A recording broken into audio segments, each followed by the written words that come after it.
I don't really like the Quickiebomb Launcher. Maybe it's because of my playstyle. I'll talk about that later, but this weapon is still pretty strange. It was submitted to the workshop under the name the Kingmaker, in a set that had cosmetics that hit the game almost a year before this one was released. The Quickiebomb Launcher was launched on December 22nd, 2014. And oh boy, it might have not been the most liked weapon. I imagine the development of this weapon went something like this. Okay men, we need a new weapon. Ideas? There's a nice model in the workshop that's for demo. What will its stats be? What are people complaining about? Sticky spamming? That's it! And the weapon was born. And as you can imagine, the weapon was just that, even now. After the many updates, it's still the same. The Quickiebomb Launcher is used to Quickiebomb everything. But does it work? Let's look at those stats. First it reads, able to destroy enemy sticky bombs. So this isn't much, but just something that you should remember. Destroying stickies is nice, but it won't make or break a weapon. I guess it's one of those quality of life buffs, but you know, it's alright. Second it reads, minus 0.2 second faster bomb arm time. It doesn't sound like much, but this has its difference and it can be very useful when spamming. Detonation time is now half a second, and after 4 bombs, you've saved 0.8 seconds. Third, max charge time decreased by 70%.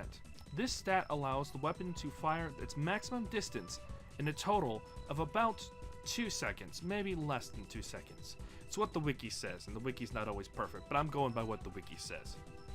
Fourth, up to plus 35% damage based on charge. A stat that I actually wasn't aware of, that can give a bomb extra damage when you charge fire. It won't be too much, but when it's fully charged, it can help with longer ranges.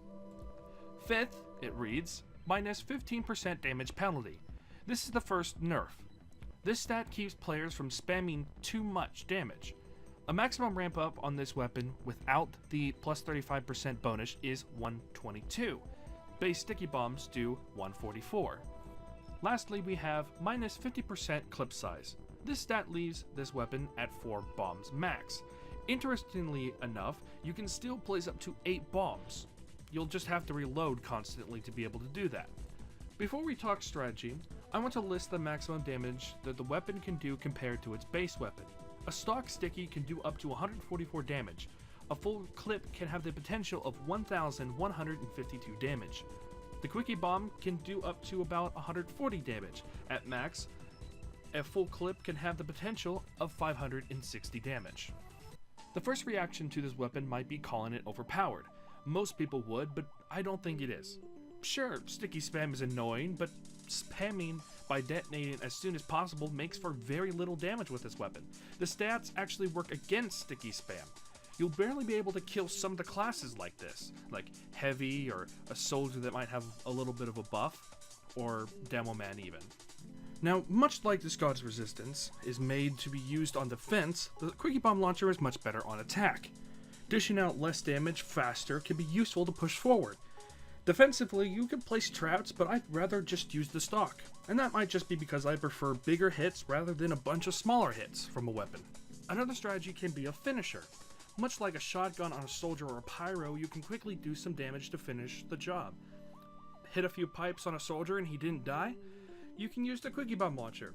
Might not be the intended purpose, but hey, it works. If you want to use the weapon, then get ready to have 2 grenade launchers, since that's what it feels like. It isn't OP, and it ain't bad.